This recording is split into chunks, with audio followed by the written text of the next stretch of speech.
नमस्कार साथियों। जय जय बेटी। संजय कुमार बठिंडा पंजाब से आप सभी भाई बहनों का स्वागत करता हूं, वेलकम करता हूं। सबसे पहले आज़ाद भाई निर्मलजीत भाभी के चरणों में कोटि कोटि वंदना और अपने सीनियर साथियों का कोटि कोटि नमन करता हूं। नाम संजय पंडित, बेसिकली पूर्णिया जिला बिहार से, और धीरे धीरे जीवन में हमें जो भी आज जिसने भी मौका दिया है उन सबका धन्यवाद, और जो हमारे साथ जुड़े उनका भी सभी का धन्यवाद करता हूं। तो शुरुआती हमारी जो परवरिश थी वो गाँवों में हुई, और गांव में ही पढ़ाई लिखाई हुआ। और पढ़ाई के दौरान जब हमने 10वीं की पढ़ाई पूरी की, उसके बाद मुझे एक घर से माँ बाप के द्वारा ये कहा जाता है कि बेटा अब खेती गृहस्थी में दिल लगाओ, दिमाग लगाओ, और आगे अब मैं पढ़ाना नहीं चाहता। कारण ये कि हमारी स्थिति ज़्यादा ठीक नहीं है। जब ऐसी बात बोली गई और कहा गया, मेरी जगह पे कोई भी हो तो आप सब समझ सकते हैं तो क्या उस लड़के पे बचपना की उम्र में समय में क्या बीता होगा या क्या बीतना चाहिए। मुझे भी बहुत बड़ा धक्का लगा, लेकिन करता क्या, जो अपने बस में था वही कर सकता था। तो मेरे को एक स्कूल की बताई हुई कहानी याद आ गई कि एक बार सागर ने नदी से पूछा कि कब तक खारे पानी से मिलती रहोगी। तो नदी ने कहा, मैं तब तक आपसे मिलती रहूंगी जब तक आप में मिठास ना आ जाए। तो मेरे मन में भी आया कि संघर्ष हो सकता कहीं हमारे में कमी रह गया हो, मैं ज़्यादा पढ़ नहीं पाया हो, या पढ़ाई में मैं इतना ज़्यादा अच्छा नहीं था, इतना तेज भी नहीं था, लेकिन मैं पढ़ना चाहता था। कारण मैं देखता था कि जो ज़्यादा लोग पढ़ते थे उनकी जॉब लगती थी, सर्विस लग जाता था, और वो अच्छा पैसा कमाते थे। इसी उद्देश्य से मेरे मन में एक ये बैठ गया था कि मैं काम करूं और कमाऊं। तो सबसे बड़ा अब सवाल था कि मैं करूं तो करूं क्या अभी, और कहाँ जाऊं। तो फिर मैं ऐसे उदास होकर बैठा था एक दिन, तो मेरे साथियों ने मुझे कहा कि संजय आज बहुत उदास बैठे हो, कारण क्या है, क्या विपत्ति आ गई ऐसी जो इतना उदास बैठे हो। तो मैंने ज़्यादा कुछ नहीं बताई, लेकिन उस व्यक्ति ने, लड़के ने, फिर बाद में भी दोबारा जब मेरे से मिलना जुलना जारी रखा तो उसने भांप लिया कि बहुत ज़्यादा आप उदास रहने लगे हो, कुछ तो कुछ बात होगी, या कुछ ऐसी दिक्कतें होगी, परेशानी होगी। अगर आप साझा करो या बताएं तो कुछ उसका हल हो, या किसी तरह कोई हल किया जा सकता है। तो फिर मैंने उनको बात बताई कि मैं पढ़ना चाहता था, और मम्मी पापा कह रहे हैं कि अब मैं पढ़ा नहीं पाऊँगा। अगर तुम्हें पढ़ना है तो मैं मना नहीं करूँगा और अपनी पढ़ाई खुद देखो, खुद सँभालो। इस तरह से तमाम तरह से बातें जब मैंने बताया तो उनको भी शायद थोड़ा देर के लिए उनको भी सदमा लगा होगा। उन्होंने कहा कोई घबराने वाली बात नहीं, ऐसे जीवन में परेशानियाँ आती रहती हैं, लेकिन उस परेशानियों को स्वीकार करो और उसका मुकाबला करने की हर समय संभव प्रयास करो। तो अब धीरे-धीरे इसी तरह से 2-4 दिन बीता तो उसने कुछ सोचा या ज़्यादा विचार नहीं किया और जल्दी से हामी भर दी। तब मैंने कहा ठीक है। तो मेरे पास ना तो किराया था, ना तो कुछ भाड़ा था, तो मैंने क्या किया, जिस दिन संडे को या शनिवार को स्कूल जाना नहीं होता था, मैं तो मज़दूरी करके अपना पैसा इकट्ठा की करने लगा और कुछ ही समय में उसके साथ बॉम्बे निकल गया। जब बॉम्बे गया साथियों तो गाँव से निकला था मैं,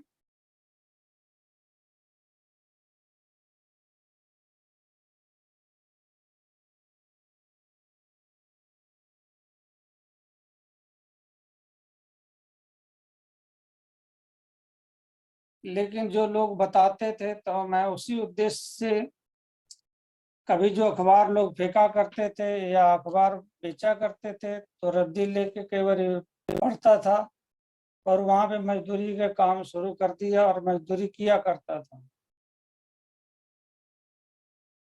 क्योंकि बॉम्बे शहर एक महंगा शहर था उस टाइम में भी, उस समय भी 1993 की बात है। तो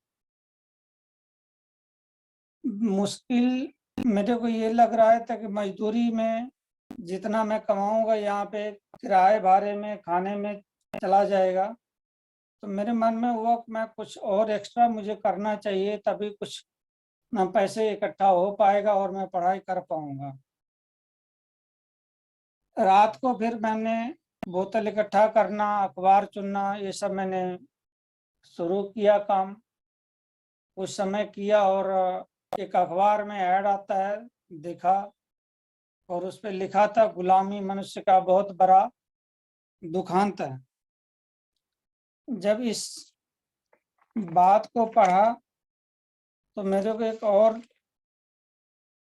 बहुत बड़ा ये धक्का लगा, क्योंकि हमारी खुशी अगर किसी और के हाथ में होगी तो जिंदगी में फिर मायूस ज़्यादा अपने हाथ लगने के चांस हो जाएंगे। मैं अपनी जिंदगी का जिम्मेदार खुद था और मेरे जो जिंदगी का जिम्मेदार दूसरा कोई नहीं होता है। तो मैंने सोचा कि अब मजदूरी करने वाला इस दुनिया में कोई ज़्यादा बड़ा काम नहीं कर पाता है, खेती मजदूरी करने वाला भी कोई ज़्यादा, और अपने पास खेती भी तो नहीं थी ज़्यादा जो मैं कर पाता। 1 बीघा खेती जमीन थी और मुझे मालूम ये लग रहा था कि बाद में परिवार बड़ा होगा अपना, तो इसमें गुजारा होना संभव नहीं है। तो ये सब माइंड में जब था मेरे को, तो अखबार को देख के मैंने ये डिसाइड किया कि अब रोज इसको देखा करें, पढ़ा करें। अगर कुछ, तो मैं ज़्यादा कुछ हेडलाइंस वगैरह नहीं पढ़ता था, देखा करता था कहाँ क्या वैकेंसियाँ हैं, क्या नौकरियाँ हैं, क्या कुछ है, कहाँ से मेरे को पैसे की ज़्यादा ज़रूरत पूरी हो सकती है। तो एक साथी उस कुछ दिनों के बाद एक ऐड आता है कि सेनापति बपत मार्ग माहिम के पास एक कोर्स करवाया जा रहा है गायनी असिस्टेंट का। अगर आप करना चाहते हैं तो इसमें यहाँ पे आप संपर्क कर सकते हैं। तो हमने फिर ये डिसाइड किया कुछ रात में बोतल अखबार चुनने के समय में ही, अगर कोर्स करने में अगर नुकसान नहीं है, अगर कहीं बात बन जाए, अगर सीखा हुआ आदमी, क्योंकि किसी ने मेरे से या किसी ने विद्वान से पूछा था दुनिया में सबसे बड़ा अज्ञान क्या है? तो उस व्यक्ति ने बताया था, दुनिया में सबसे बड़ा अज्ञान है ज्ञान का नहीं होना। अब जिसके अंदर ज्ञान ना हो, या कह लें ऐसे, जिसके अंदर पास आंख ना हो, वो रात और दिन में क्या फर्क समझेगा? तो मेरे मन में भी आया ऐसी बातें कि अब मैं इस मामले में ज्ञान हूं, लेकिन जो ये अखबार में दिया गया इसमें तो सच ही होगा। और आज पता लगता है कि इतना ज्यादा सच और झूठ सभी जगह उतने कामयाब या कारगर नहीं होता। तो मैं गया वहां पे, उन्होंने बताया कि कुछ इस तरह की बातें हैं और इस तरह शर्तें हैं, आप अगर पूरा करेंगे तो वेलकम है। तो मैंने हाँ कर दिया। मैंने कहा हर संभव अपने मरता और क्या नहीं करता, जिंदगी को बनाने की बात थी, बनने की बात थी। तो मैंने तुरंत ऐश किया अपने मन में और मैंने कोशिश में उसका जुटा। जैसे जैसे मैं कोशिश करता गया, कुछ सफलताएं मिलती गई, कुछ चाचा से, कुछ भाई से, जो अपने साथियों से, जैसे तैसे करके मैंने कोर्स वहाँ पे शुरू किया और हम संभव पूरा करने की किया उनको। इसी दौरान पंजाब से, बठिंडा से एक डॉक्टर वहाँ बॉम्बे में, जो कि लेप्रोस्कोपी की दूरबीन वाली जो ऑपरेशन होती है, जो पित्ते से पथरी वगैरह निकालने की, इस तरह से कुछ कोर्सें होती है। उस टाइम में ये नई तकनीक थी। वह कोर्स करने के लिए वहाँ आदमी पहुँचता है। और 1995 में जब ये व्यक्ति पहुँचता है तो मेरी भी मुलाकात उसी शख्स से होती है। और उन्होंने कहा कि संजय, अगर आप मेरे साथ अब पंजाब चलना चाहते हैं तो हम वहाँ पे चलें, और वहाँ पे हम आपको जॉब भी देंगे और अच्छी सैलरी भी देंगे। मैंने कहा लगता तो अच्छा आदमी है। और बचपनों में जब आदमी उस टाइम इतना ज़्यादा जानकार होता नहीं, इतना मैच्योर नहीं होता, मैंने तुरंत कह दिया कि ठीक है मैं चलूँगा। जॉब की बात थी और काम की बात थी। और बॉम्बे एक खर्चीला शहर था। मैं डर के और कुछ इस तरह से डिसीजन ले लिया तुरंत कि नहीं, मैं ठीक है, मैं चलता हूँ। आप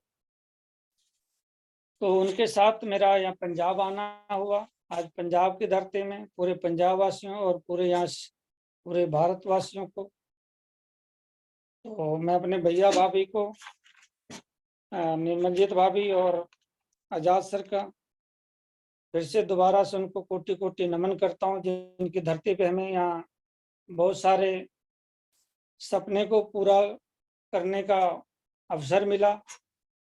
उस अवसर में कुछ इस तरह बातें मैं रखना चाहूँगा। जब मैं यहाँ आया तो एक प्राइवेट हॉस्पिटल में मैंने जॉब शुरू किया। और जॉब करते करते मुझे कुछ दिन के बाद ये आभास होता है कि नौकरी आदमी को भूखा मरने नहीं देगी और अमीर बनने नहीं देगी।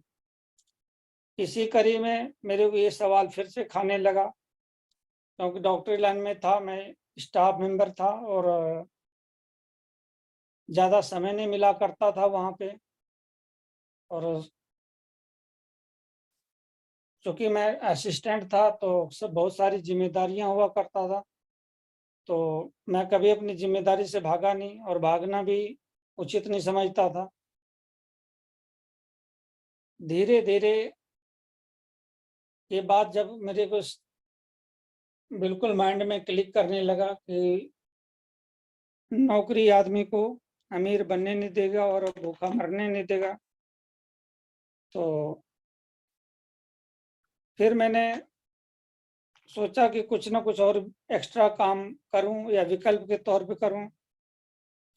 फिर मैंने वहीं से एक पार्ट टाइम LIC का काम, जो पेशेंट आते थे उन्होंने किसी ने राय दिया तो मैंने LIC का काम किया, शुरुआत किया। उस काम को मैंने कुछ ही 1-2 साल ही किया था उन काम को, क्योंकि 12 पोस्ट उस समय में करनी होती थी। शायद अभी भी ऐसा ही होगा। और अभी तो तकनीक सारी बदल चुकी हैं। जो पेशेंट आते थे साल में, महीने में, जो भी उनसे चर्चा किया करता था। और हॉस्पिटल में तो सब लगभग में 95% जो है कि दुखी आता, सुखी तो कोई आता नहीं। उसी में से जो एक आधे रिश्तेदार वगैरह होते हैं, हुआ करता था।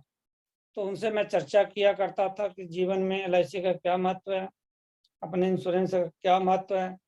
इंश्योरेंस अपने को मुक्ति तो नहीं दे सकता, लेकिन कुछ तक अपने जाने के बाद परिवार की सिक्योरिटी दे सकता है। सिक्योरिटी की बात थोड़ी बहुत मेरे को वहां से ये पता चली, लेकिन वहां भी मैं ये चाह रहा था कि जैसे जैसे काम बढ़ाता चला गया, उसके बाद उस काम में भी मेरे को सफलता इस कारण से नहीं मिल रही थी क्योंकि मैं सीख नहीं रहा था, ज़्यादा फील्ड में वर्क नहीं कर रहा था, जा नहीं रहा था। और लोग ज़बरदस्ती, मान लो हम करा भी देते थे पॉलिसी, तो इतना ज़्यादा बेनिफिट उसका नहीं मिलता था। कुछ समय के बाद लैप्सेशन का भी काम शुरू होने वाला था, या किस्तों का कलेक्शन भी होने वाला था। तो कुछ आदमी कहते थे यहाँ से ले जाओ, वहाँ से दे जाओ। उस टाइम में इलेक्ट्रॉनिक्स इतनी जो थी, मीडिया का जमाना नहीं था। 1997, 96, 98 में किसी तरह का, आजकल जिस तरह से पेटीएम, इस तरह गूगल पे इस तरह चलता, तो उस टाइम में हुआ नहीं करता। उस टाइम में कैश ही कलेक्ट करनी होती है, कैश ही देनी होती थी। तो मेरे को बहुत लगा ये तो बहुत मत्था फोड़ी वाला काम है, पच्ची वाला काम है। लेकिन डायरी पे मेरी लिखा हुआ था, नौकरी आदमी को भूखा मरने नहीं देगी और अमीर बनने नहीं देगी। जब मैं उस डायरी पे लिखा देखता था, तो फिर मेरे को इस बात ने आगे के लिए सारे दरवाजे खोलने पर जो कि मजबूर किया करता था, अपनी जिंदगी को बेहतर बनाने के लिए, और मजबूर किया करता था।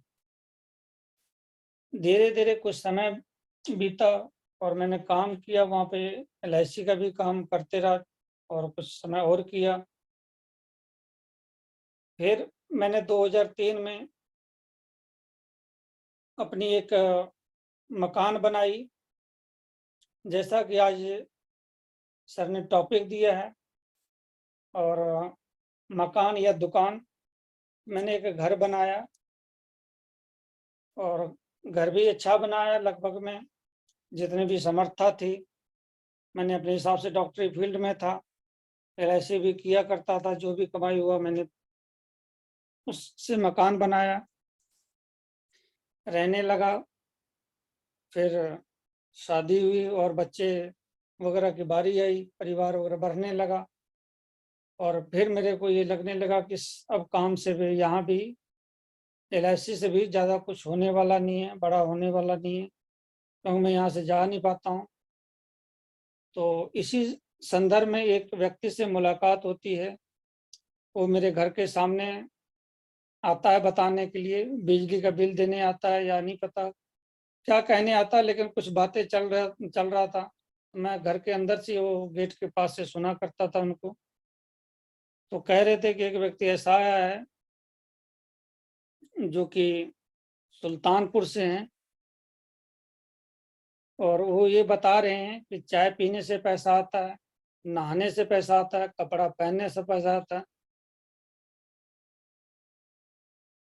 मैंने तुरंत बोल दिया, भैया ये इसके पास टाइम नहीं है, ये जाए ना जाए, मेरे को लेके चलो वहाँ पे और मुझे मिलवाओ, ये कैसा काम है और किस तरह का काम है, मैं जानना चाहता हूँ। उसने कहा ठीक है, आप चलिए मेरे साथ, और यहाँ पे एक होटल में ठहरे हुए हैं, और उस व्यक्ति से मैं मुलाकात करवाता हूँ।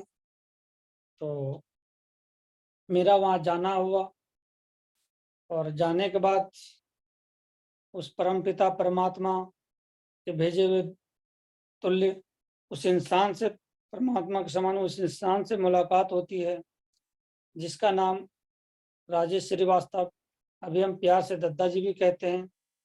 उस शख्स के लिए एक बार मैं अंतःकरण से और आप सबकी तरफ से मैं उन सबको एक बार प्रणाम करना चाहूँगा, क्योंकि आज वो विश्व को एक तरह से स्वास्थ्य और समृद्धि देने की ऊपर काम उन्होंने शुरुआत किया। ये कोई छोटा-मोटा काम नहीं है, और जो छोटा काम इसको समझ भी रहे होंगे, वो भूल कर रहे होंगे। तो इस भूल में मत रहना कि उन्होंने कोई छोटा काम शुरू किया है, और मैं बहुत सारी चीज़ों को देखा परखा हूँ, इसलिए आज इस बातों को मैं कह रहा हूँ गारंटी से और दावे के साथ कह रहा हूँ। जैसे-जैसे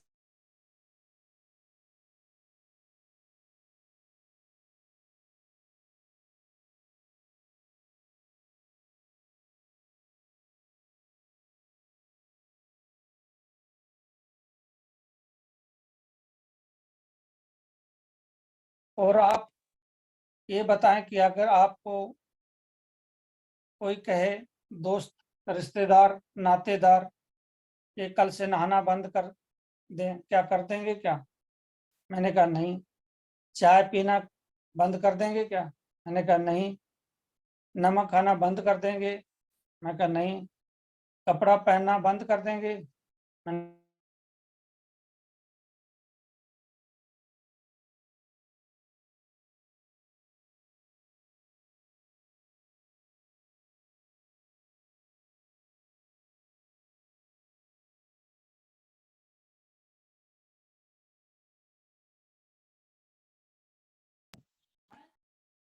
मेरे को जितना उस टाइम में समझ आया था, और मेरे को सिर्फ यही आया था, बिना रजिस्ट्रेशन के ये लेते हो तो आपके पास से पैसा जाता है, और अगर आप रजिस्ट्रेशन करा के लेंगे तो आपके घर इस तरह से 41% पैसा आएगा। क्या लेना चाहेंगे आप?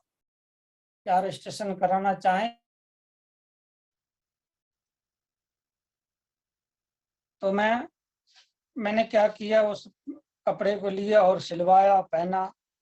जैसे पहना और अच्छा लगा। लोगों ने पूछा कि बहुत अच्छा, ये आज नए देखता हूँ, बहुत स्मार्ट लग रहे हो इसमें। मैंने कहा हाँ, एक ऐसा मैंने काम शुरू किया है जिस काम को करने से, इस कपड़ा को पहनने से भी पैसा आता है। तो उन्होंने भी बोला कि इस तरह से कौन सा काम है, मुझे भी बताएं। तो यहाँ पे बठिंडा में तो जो मेरा सीनियर हो, रजिस्ट्रेशन करा के लेते हैं यहाँ से, तो कंपनी आपको 41% का पार्टनर बनाती है, और बिना रजिस्ट्रेशन के लेते हैं तो आपके घर से 41% पैसा जाता है। जो आज तक लोग, ये पैसा मिलता कहाँ से? जो बिचौलियों में बढ़ता था, जो बिचौलियों में खर्च करती थी कंपनी, अब यहाँ पे डायरेक्ट आपको देना चाहती है। सिंपल सा फंडा था, काम शुरू किया, पहला स्टेप मिला,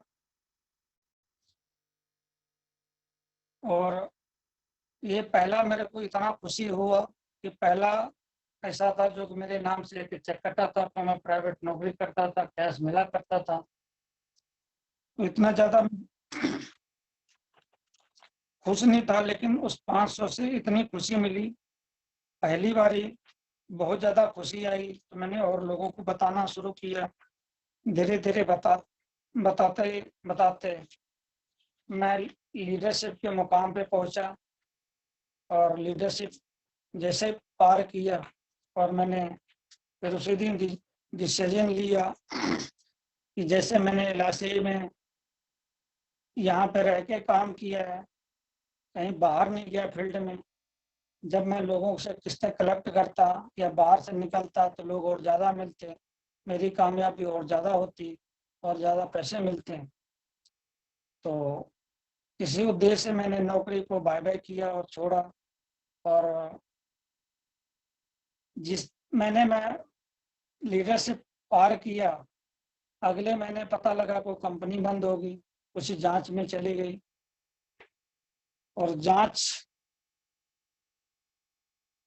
उस समय लंबे समय तक चला, लेकिन मैं बहुत रोया, बहुत ज़्यादा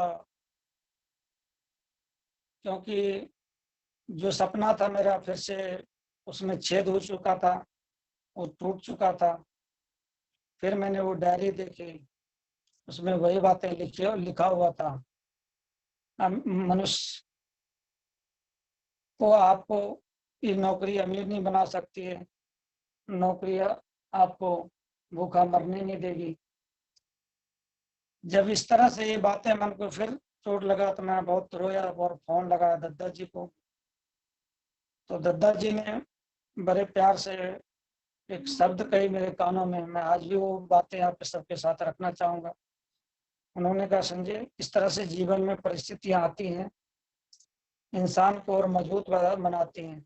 आप मजबूत रहिए, इसका विकल्प भी आपको मिलेगा। भगवान अगर एक रास्ते आपके लिए बंद किए हैं भगवान ने, तो भगवान दूसरा रास्ता भी आपको जरूर देगा। हो सकता है ये छोटी मोटी कामयाबी हो, इसलिए आपसे उन्होंने छीन लिया। और परमात्मा पे भरोसा रखो, आपको जरूर इससे बड़ा कामयाबी देगा। इसी संदर्भ में हमने बहुत मन को अपने समझाया। और तो अब दिक्कत कहाँ आती है, मैं एक अपने फील्ड से जुड़ी हुई एक कहानी भी रखना चाहूँगा। एक व्यक्ति दवा लेने आया और वो कहता है कि मेरे पेट में दर्द है और आंखों में जलन हो रही है। डॉक्टर उनको 2 पुड़िया बना के देता है, एक अंजन की आंखों में लगाने वाली और एक पुड़ी देता है जो कि पेट दर्द में खाने वाली। और वो व्यक्ति घर जाता है और वहां पे पुड़िया बदल जाती है। जो आंखों में लगाने वाली होती है अंजन, उसको तो वो खाता है, और जो पेट दर्द वाली पुड़ी होती है वो आंखों में लगाता है। और वो व्यक्ति क्या कहता है, ये तो डॉक्टर बहुत बेकार है। या अब ये आप साथियों, ये आप समझ सकते हैं कि क्या डॉक्टर में कमी थी? डॉक्टर भी अच्छा था। क्या दवाइयों में कमी थी? कोई अच्छा नहीं था, कोई कमी नहीं थी। लेकिन कमी कहाँ रह गया? उसके समझने में, उस व्यक्ति के समझने में और समझाने में। जैसा कि कल भी मीटिंग में अपने बहुत इस बातों पे गहराई से चर्चा हुआ, जब तक हम सीखेंगे नहीं, जब तक पूरा समझेंगे नहीं, जब तक हम प्लान दिखाना नहीं आएगा हमें, जब तक हमें डेमो दिखाना नहीं आएगा, तब तक हम दूसरों पे की जिम्मेदारी पे और दूसरे के कंधों पे हाथ रख के चलने की तैयारी करते रहेंगे। अगर ये बात हम सीखेंगे और समझेंगे तो जाहिर सी बात है कि कामयाबी अपने पास आएगी। क्योंकि मुकेश जी की बात मैं कर रहा हूँ, उनका भी धन्यवाद करता हूँ जिन्होंने बहुत सारी इतनी अच्छी जानकारियाँ दी और बहुत उम्दा और ग्रेट और रॉकिंग लीडर हैं वो। तो अगर वो प्लान अगर हम सीखें और इस बात पे गहराई से हम चर्चा करें और देखते रहें, तो मेरा अपना भी मानना है, और जो हमने रिजल्ट देखा दुनिया में इस सारी चीज़ों पे, वो कोई रोक नहीं सकता कामयाब होने से। तो मैं चलता गया और इसी संदर्भ में क्यों मैं नौकरी छोड़ चुका था, तो नौकरी छोड़ने के बाद घर परिवार चलाना भी फिर बहुत मुश्किल, और दोबारा मैं जा नहीं सकता था। क्योंकि मेरा एक स्वभाव रहा है कि इंसान और जानवर में दोनों फर्क करना हमें सीखना चाहिए। जानवर हमेशा सिर झुका के चलता है, इंसान हमेशा सिर उठा के चलता है। कोई ऐसा काम ना करूं जिससे कि मुझे बाद में सिर झुकाना पड़े, कोई ऐसा काम ना करूं जिससे मुझे शर्मिंदगी होना पड़े। तो दद्दा जी ने जेएमबीटी की शुरुआत करी, जय माँ वैष्णो देवी के नाम से, मुझे भी मालूम चला। और एक पीछे एक डर पैदा हो गया मेरे को के मन में, कहीं वैसा तो नहीं कि जिस तरह से लीडरशिप आने के बाद ही जब पेमेंट मारे 17,000 की मेरी सैलरी आई थी उस महीने की, क्या ये यहाँ भी तो वैसा नहीं होने वाला है, ऐसा कुछ होने वाला है कि सपनों को चूर करके जाने वाला है। इसी कड़ी में बहुत सारे मैंने और भी इनको ऑब्जर्व किया कुछ समय के लिए। ये हमारी भूल थी, बहुत बड़ी भूल थी। बहुत सारे नेटवर्क कंपनियां आते रहते थे, बताते रहते थे यहाँ ये है, यहाँ वो है, और मेरे मन में एक ही बात आती थी, कोई काम वैसा ना करूं जो कि मुझे सिर झुका के किसी के सामने खड़ा होना पड़े। और फिर मैंने वो डायरी उठाई, फिर मैंने वही देखा, उसमें वही लिखा था, आदमी को नौकरी भूखा मरने नहीं देगी और अमीर बनने नहीं देगी। और दूसरा पंक्ति वहीं पे लिखा हुआ था, दद्दा की बातें, भगवान आपसे छोटी कामयाबी छीनी है तो इससे बड़ा कामयाबी देगा। तो जब मैं इस बात को देखता था तो मैं सक्रिय हो जाता था। तो ओम सर का भी मैं धन्यवाद करना चाहूँगा और तहे दिल से करना चाहूँगा, अपने परिवार की तरफ से, पूरे पंजाब की तरफ से, की टीम से उनका धन्यवाद करना चाहूँगा। वो अपना कीमती समय में से निकाल के हमें बराबर पहले फ़ोन करते रहते थे, कहते थे कि आप इसके सामान को यूज कीजिए, कम से कम आप स्वस्थ तो रहेंगे। जब इतनी बात उन्होंने कही तो मुझे भी तो अच्छे आदमियों को समझ तो आता ही है कि स्वास्थ्य तो है ही, इसमें मिलावटी तो कोई नहीं हो सकती, क्योंकि डायरेक्ट कंपनी में बनती है। क्योंकि दद्दा ने हमने दद्दा जी से सीखी थी कि मिलावट नकल किसकी करेगा आदमी, कोई नोट की करेगा या कागज की करेगा, करेगा तो नोट की नकल बनाएगा ना। तो सामान की नकल किसकी होगी? जिस ब्रांडेड कंपनियों के आज तमाम तरह के देखें, कई कंपनियों के नाम पे ठगे जा रहे हैं लोग। तो मैं अब नाम नहीं लेना चाहूँगा। बहुत सारी कंपनियां इसमें जिसके ब्रांडेड कंपनियों के नाम पर लोगों ने धोखा खाया है। तो मैं कभी सर बुलाते थे फरीदाबाद में, आ जाओ यहाँ पे हूँ मीटिंग, तो मैं वहाँ जाता था, वहाँ से 5,000 10,000 का सामान ले आया करता था। कभी मोगा में यहाँ से 50 किलोमीटर 250 किलोमीटर दूर तरन तारण से भी आगे जहाँ भी इसका दो शॉप हुआ करता था, मैं 2 महीने 3 महीने में जब भी मेरे को समय मिलता था, डॉक्टरी फील्ड में था, तो मैं वहाँ से सामान ले आया करता था और अपना यूज किया करता था। इसी कड़ी में तो धीरे धीरे करके नौकरी से कुछ होने वाला नहीं, फिर मैं दूसरी जगह जॉब शुरू किया, दुकान शुरू करना चाहा, तो पैसा था नहीं। तो मेरे पास जो मकान था, कुछ कर्जा इस तरह से हो गए चढ़ा था, मैंने मकान को एक बार सेल कर दिया। मैंने ये महसूस किया कि ब्याज जो है वो 24 घंटे चलता है। मैं एक इंसान हूँ और मैं लगभग मैं 12 घंटे या 15 घंटे तक काम कर सकता हूँ, इससे ज़्यादा काम करने की समर्था तो नहीं है। तो फिर मन में ये आया कि चलो अब रहेंगे कहाँ, तो मैं कहा कोई बात नहीं, अब किराए पर रह लें या कुछ भी। तो धीरे धीरे इस तरह से चलता रहा और मेरे को कुछ प्रोडक्ट अच्छा लगा और क्वालिटी में भी दम और दाम में भी कम था। तो फिर मैंने विचार बनाया, कुछ पेमेंट बची हुई है, तो मैंने एक बार ही यहाँ से मोगा से कुछ सामान लाया और अपने स्टोर के लिए रजिस्ट्रेशन कराया। और उसके बाद लाना शुरू किया और 2 महीने दोस्तों हमने इस सामान को ले आके चलाए था, तो उधर से एक बारी फिर 2019 में कोरोना आ गया कोविड के नाम से,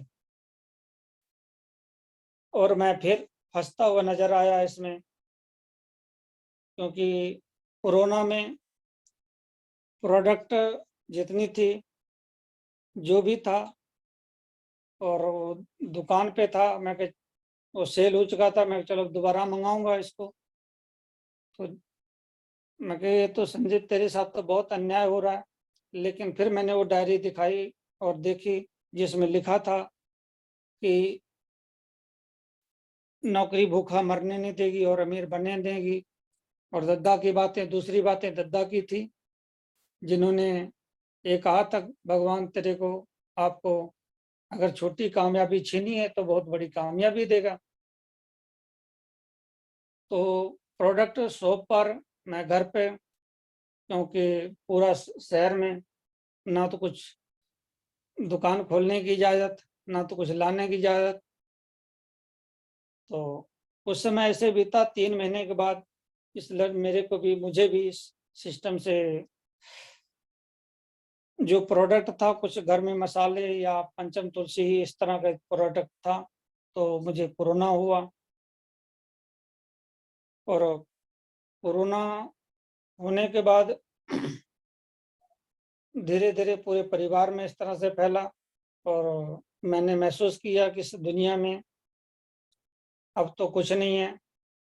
जो हमने सोचा था डायरी में जो दिल लिखा है, अब शायद लगता है परमात्मा को ये भी मंजूर नहीं है। जब मैं चौथे पांचवें दिन पहुंचा कोरोना में, तो गला बिल्कुल ही बैठ चुका था, जैसे कि अभी आवाज भी निकल नहीं पा रहा ज्यादा अच्छी। फिर भी मुझे फक्र है अपने सीनियरों पे। आज तक उन्होंने कभी नहीं कहा मुझे, ओम जी ने या पंकज दद्दा ने या रमेश दद्दा ने या आजाद भैया ने, कि आप संजय जी, आपकी आवाज अच्छी नहीं है। तो आपका, उन्होंने बोला हमेशा कर सकते हो, कोई दिक्कत नहीं है यहाँ पे, चाहे कम पढ़े लिखे हैं, चाहे कोई लंबा है, गोरा है, नाटा है, कपड़ा सब पहनता है, सबके घर मसाले लगते हैं, सब नहाता है, तो सब कर सकते हैं, आप बेफिक्र होके आप शुरू कीजिए।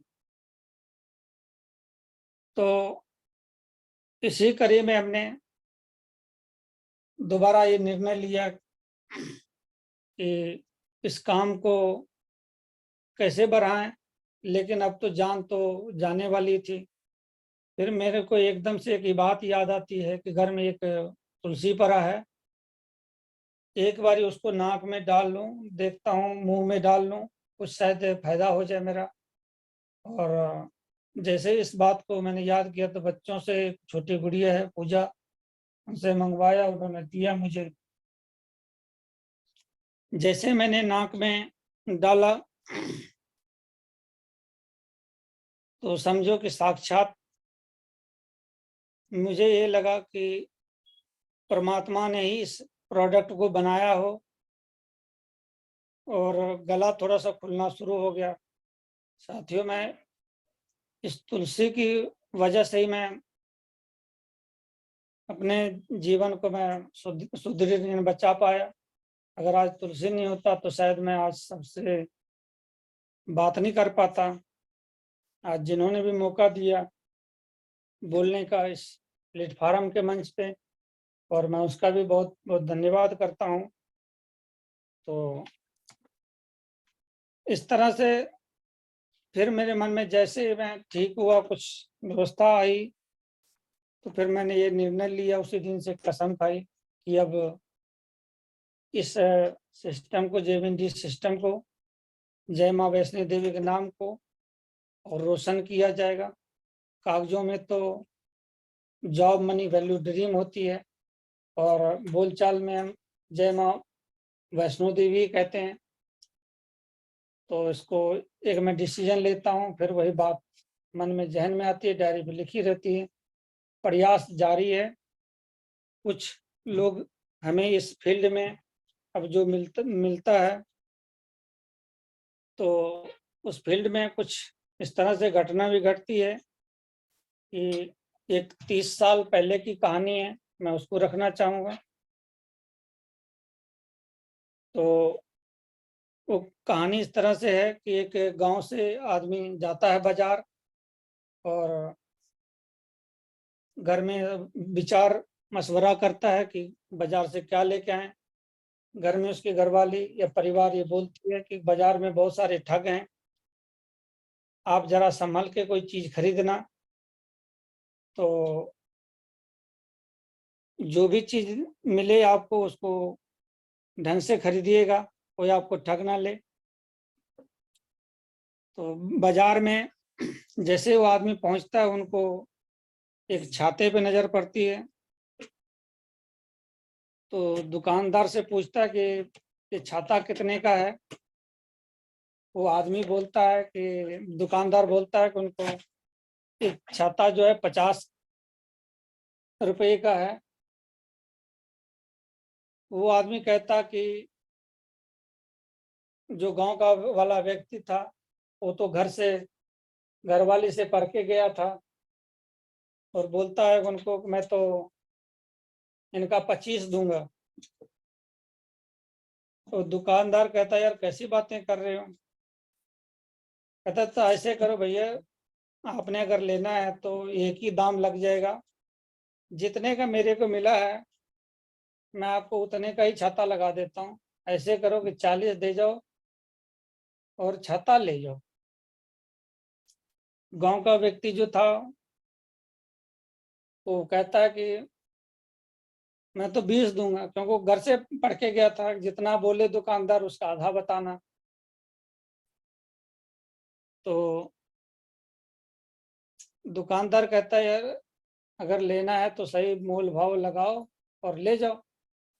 ये क्या, मैं कहता हूँ 40 तो आप कहते 20 दूंगा।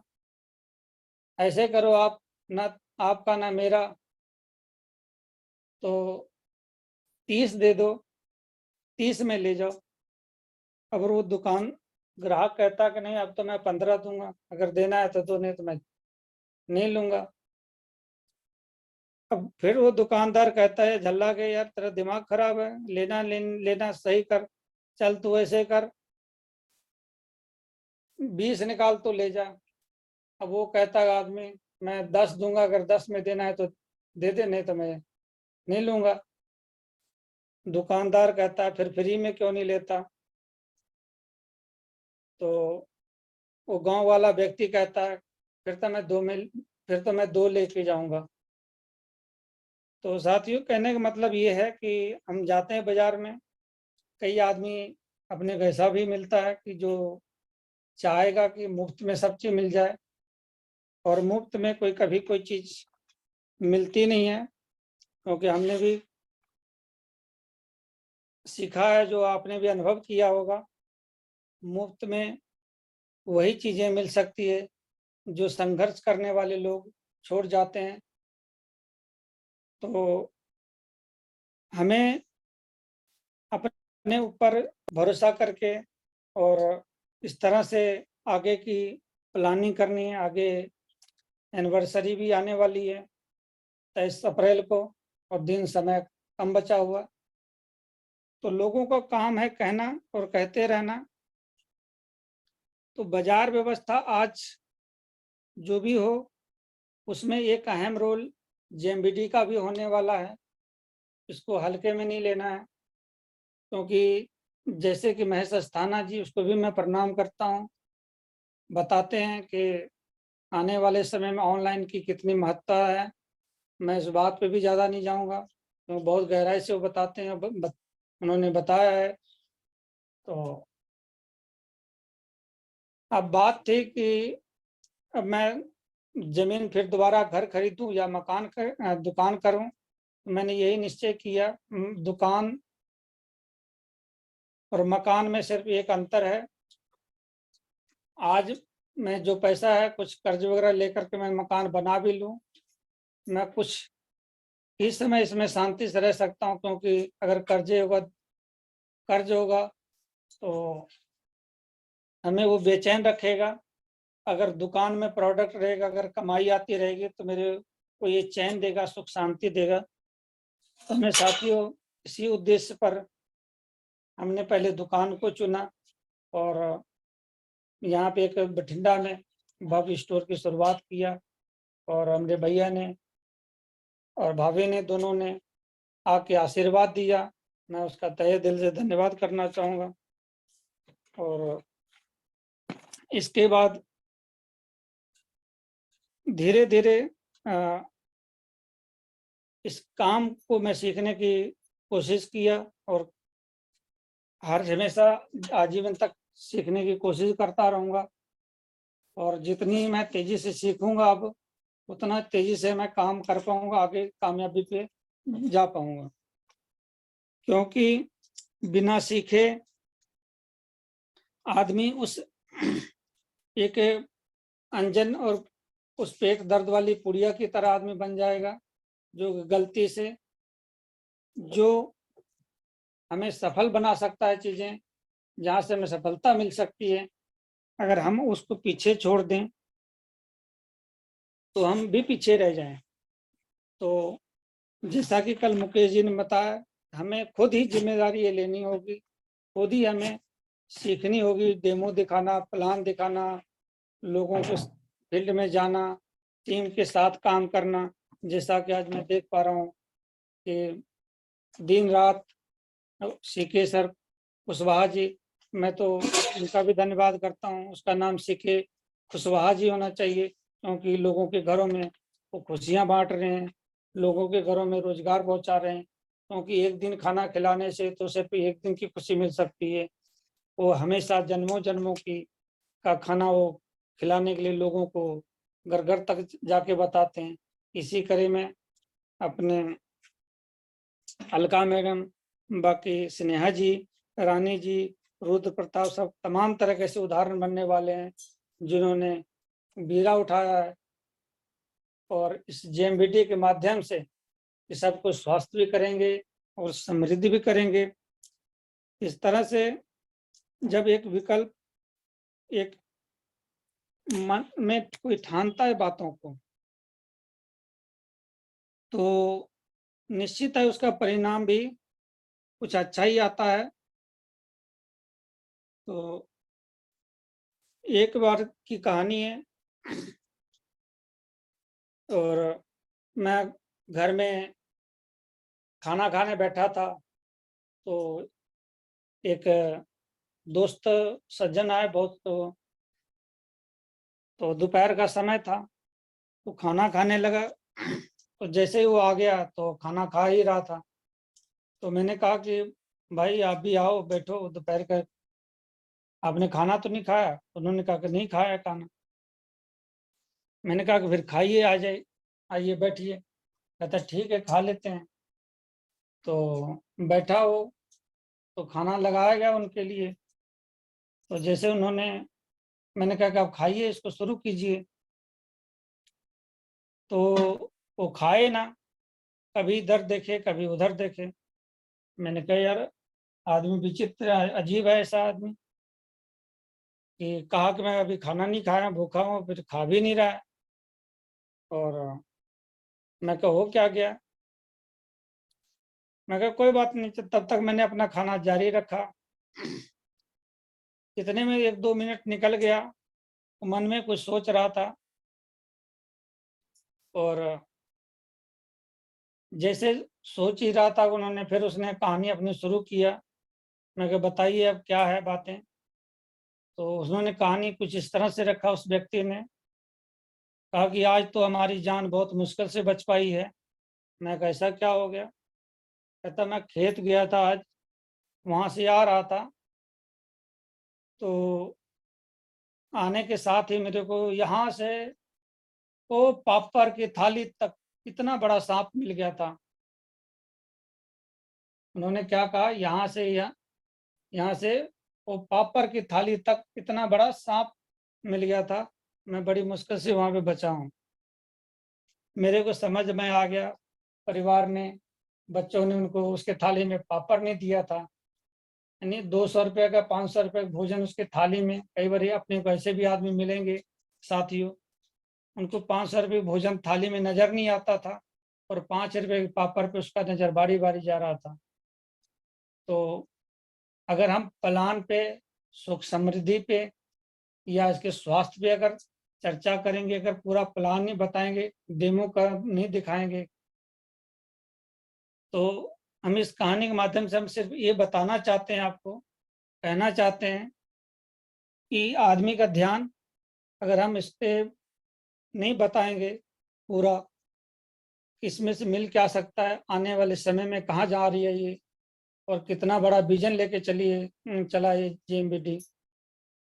और सबको आज ये लगा है कि हम पैसे कमाने के दौर में, मैं कहीं उसको एक कहानी फिर मैं बताया कि कई बारी हम वो काम ना करें जिससे हमारी गर्दन या सिर जो झुक जाए, फिर मानवता का और जानवर में कोई फर्क नहीं रह जाएगा। तो जब उनको पूरा हम प्लान बताएं, डेमो दिखाएं, और तब समझ में आएगा। नहीं तो व्यक्ति को और दूसरे जगह जो वो फील्ड में काम करता है, फिर उसको वैसी फील्ड में पैसा नजर दिखता है। और हमने ये बातें महसूस किया था ओम सर से कि आज व्यक्ति को उनको स्वास्थ्य के बारे में भी जरूर बताएं कि मान लो आज 15,000 की किटें हैं, इसमें कितनी स्वास्थ्य की महत्ता है और कितना स्वास्थ्य ठीक करता है। तो एक व्यक्ति था, उनको हमने दिया 15,000 वाली किट, जो 5 प्रोडक्ट गोल्ड वाली दिया, उन्होंने मेरे को वापस की कर दिया।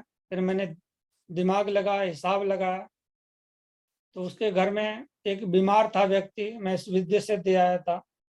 तो मैंने फिर यही हिसाब किताब लगाया कि चलो इसके घर में देते हैं।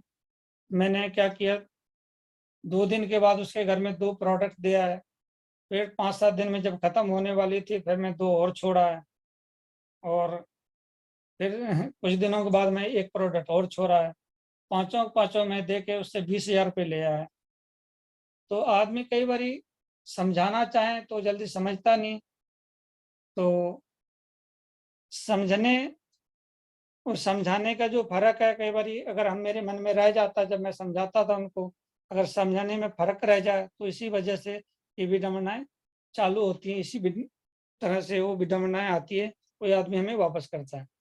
हम वो पैदा ही ना होने दे उस स्थिति कि हमारे पास ऐसा विकल्प आए। तो एक बार की बात है कि एक आदमी, कई बार ऐसा आदमी मिल भी जाता आपको बाजार में, फील्ड में। एक आदमी रोज मंदिर शाम को ज्योत जगाने जाया करता था, दीपक जिसको कहते हैं। तो रास्ते में कई बारी जो सबसे फ्री है हिंदुस्तान में अपने, वो है सलाह। सबसे कम जो ज्यादा मिलती है मुफ्त में, वो चीजें मिलती है अपने को, सलाह। सलाह देने वाला भी आदमी बहुत मिलता है। तो ये कई आदमी ऐसे भी होता है कि उनको रहा नहीं जाता। मैं इसलिए ये कहानी रख रहा हूँ कि कामयाबी के लिए जब आप निकलेंगे, जब कुछ अच्छा करना चाहेंगे, अनोखा करना चाहेंगे, लोग आपके पैर टांगे खींचेंगे। हाथ पकड़ने वाले बहुत कम मिलते हैं। लेकिन हमने तो यहाँ पे देखा है, अपने सीनियर का एक बार हाथ पकड़ लें, वो कभी छोड़ते नहीं है, और छोड़ेंगे भी नहीं जब तक आपको कामयाब ना बना दें। क्योंकि हमने सब वो चमक देखी है अपने सीनियरों में। तो उनका नाम लेने के बाद ही मैं उनको तहे दिल से एक बार धन्यवाद करना चाहूँगा, प्रणाम करता हूँ उन बातों पे। तो मैं कहानी रखता हूँ उस बातों को। तो रोज व्यक्ति वो मंदिर जाया करता था ज्योत जगाने के लिए। तो उसने उनसे एक आदमी के रास्ते में मुलाकात होती है। वो कहता, क्या ये रोज मंदिर जाते हो दीपक लेके, क्या ये पागलपन है? तो उस लड़के ने कहा, ये पागलपन थोड़ी है, जो दुनिया करती आ रही है हम कर रहे हैं, और जो हमारे पूर्वज करते आ रहा है वही मैं कर रहा हूँ। तो इसमें कौन सा पागलपन वाला बात है? वो व्यक्ति कहता है कि हम ये कैसे मान लें कि तुम सही कर रहे हो, सही जला रहे हो? तो कहता नहीं, हमारे तो ये परंपरा में नहीं है, ये हमारे तो परंपरा में चली आ रही है, हम इसको कैसे छोड़ेंगे? वो कहता है, इस पे तर्क वितर्क क्या कर रहे हो? तो वो व्यक्ति बोलता, लड़का बोलता है कि आप ही बताओ कि हम क्या करें। जब ये पूजा पाठ ना करें, ज्योत ना जलाएं, तो आप ही बताओ हम क्या करें। तो वो लड़का कहता है कि जो ये ज्योत है, मान लो ये प्रकाश है, इसमें ये कहाँ से आ रही है। जो जब ये व्यक्ति सवाल करता है, लड़का कहता है मैं क्या करूं, तो सवाल करता है मान लो कि ज्योत जो है, प्रकाश, वो कहाँ से आ रही है।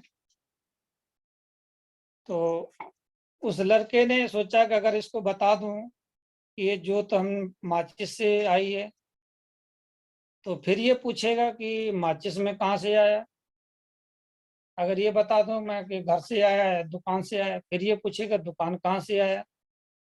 इसके तो में तो मेरे को उलझना नहीं है, इसका तो का कोई मेरे पास अंत नहीं है। उसको तुरंत कुछ ना कुछ दिखा या सूझा, उसने क्या क्या फूंक मार के एक बारी ऐसे फूंक मारा और उसको बुझा दिया। अब वो आदमी कहता है कि तूने उसको बुझा क्यों दिया। तो कहता हमने तो ये बुझा इसलिए दिया, जहां से आया था ये वहीं चला गया। वो आदमी कहता कि ये आया कहाँ से था। कहता कि ये आया कहाँ से था ये मैं नहीं बता सकता, ये गया कहाँ ये तुम नहीं बता सकते। फालतू का आपको तर्क वितर्क करने का क्या औकात है, फालतू का। जो आपके सामने है वो तो आप देख नहीं रहे हो, जो आपके सामने नहीं है उस पर बकवास करी जा रहे हो। बोलिए एक बारी जय जय बेटी। तो आपके सामने जो है कि तर्क वितर्क ना करें। हमारा कहने का सिर्फ उद्देश्य ये है कि हम कई बारी अपना दिमाग लगाते हैं तो हम सफलता पे नहीं जा सकते ज़्यादा। अगर जैसे सीनियर साथी हमें बताते हैं, जैसे जैसे सीके सर बताते हैं, जैसा ओम सर बताता है, जैसा आजाद सर बताता है, जैसा रानी मैडम बताती हैं, जैसे अलका मैडम बताती हैं, जैसे अस्थाना जी बताते हैं, इस तरह के तमाम तरह के जो अपलाइन अपने बता रहे हैं बातें, अगर उनके गाइडलाइंस पे चलेंगे तो 100% गारंटी है कि सफल होना तय है। अब एक कहानी और इस विषय पर रखना चाहूँगा। हमने और आपने भी कई बारी रामायण में जटायु गिधराज की कहानी सुनी थी और सुनी भी होंगी। जब रावण के साथ युद्ध हुआ था तो उनका पंख कट गया था। तो जटायु ने एक बात बहुत अच्छी बोली वहां पे। उन्होंने कहा अब हमारे पंख कट गए, हम लड़ नहीं सकते, लेकिन मुंह से तो हम बता सकते हैं, मुंह से हम बता सकते हैं, लोगों को जगा सकते हैं, या जो भी आए। अब ये हमारी कोई ये तो नहीं कहेगा दुनिया में कि आपने संघर्ष नहीं किया, आपने हमें बचाया नहीं। तो अब भगवान की मर्जी है और ये भगवान की जिम्मेदारी है, और ये अब हमारी जिम्मेदारी नहीं है। अगर भगवान भी आएगा हमारे पास तो ये तो नहीं कहेगा भगवान कि तूने कोशिश नहीं किया। तो कहने का मतलब ये है कि जब हम सीनियर को या अपलाइन के हिसाब से काम करते हैं तो अब उनकी जिम्मेदारी है 100% हमें कामयाब करने की। फिर इसमें टेंशन लेने की कौन सी बड़ी बात है। तो ले लो टेंशन, सस्ता है क्या। सलाही तो माननी है और क्या माननी है।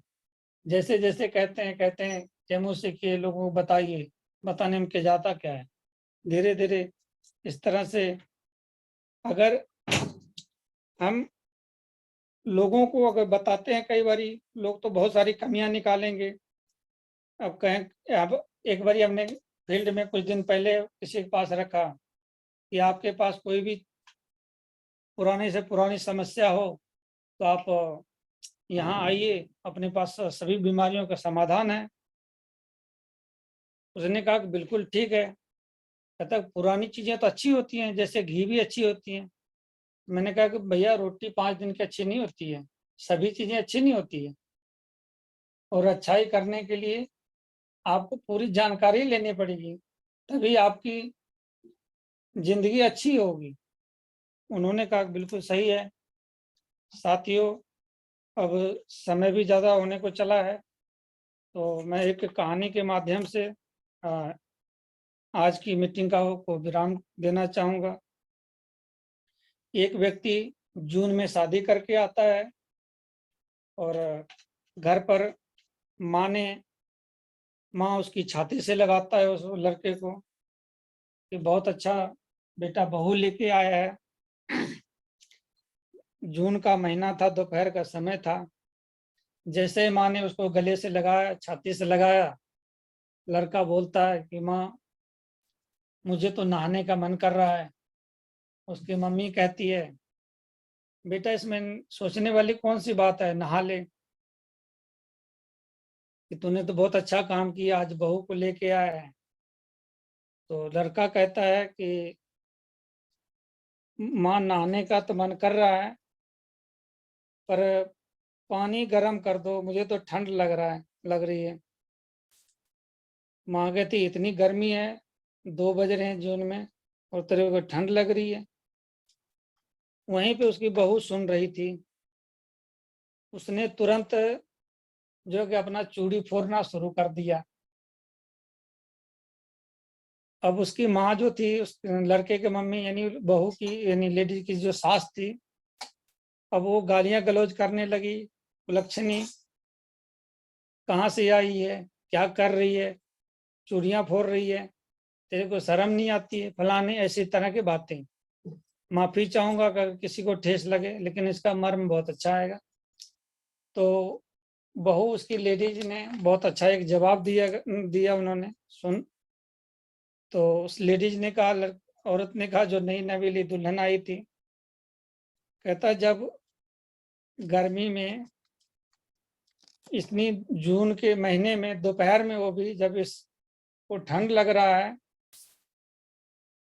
तो जब गर्मी का मौसम चला जाएगा, जब जनवरी या दिसंबर आएगा, तब तो ये दुनिया में रहेगा ही नहीं। तो आज ही क्यों ना मैं चूड़ी फोड़ लूं। तो साथियों, कि आने वाले समय में मेरा विश्वास है, मेरा ये दावा है, अब 23 तारीख आने वाला है, उसकी ऐसे जोर शोर से तैयारी करें जिससे आपका ही चर्चा हो और जेएमबीडी की चर्चा हो, और आने वाले समय में बाकी बहुत सारी कंपनियां अब टिक नहीं पाएगी, क्योंकि मेरे को विश्वास है। और ओम सर, दद्दा जी, पंकज दद्दा जी, रमेश दद्दा जी, किसी तरह से अब जेएमबीडी को पूरे विश्व में जो है कि फैलने से, जाने से, लोगों की जिंदगियां बनाने से अब कोई रुकेगा नहीं, कोई रहेगा नहीं। बहुत सारी कंपनियां मार्केट में टिकेंगी नहीं, क्योंकि ऐसी तैयारी मैंने सुना है कि दद्दा जी की चल रही है। आने वाले समय में जेएमबीडी का नाम नंबर 1 पे होगा। और इसी शब्दों के साथ मैं आप सबसे, अगर कोई त्रुटि रह गई होगी, किसी का किसी की भावना को ठेस लगा होगा, उससे क्षमा चाहता हूँ। और अपने सीनियर साथियों का, अपने परिवार में जो ग्रुप में ग्रुप में लीडरों का, सभी का मैं दिल से धन्यवाद करता हूँ, जिन्होंने हमें ये घंटा सुना और समय दिया। जय जेएमबीडी। सत साहेब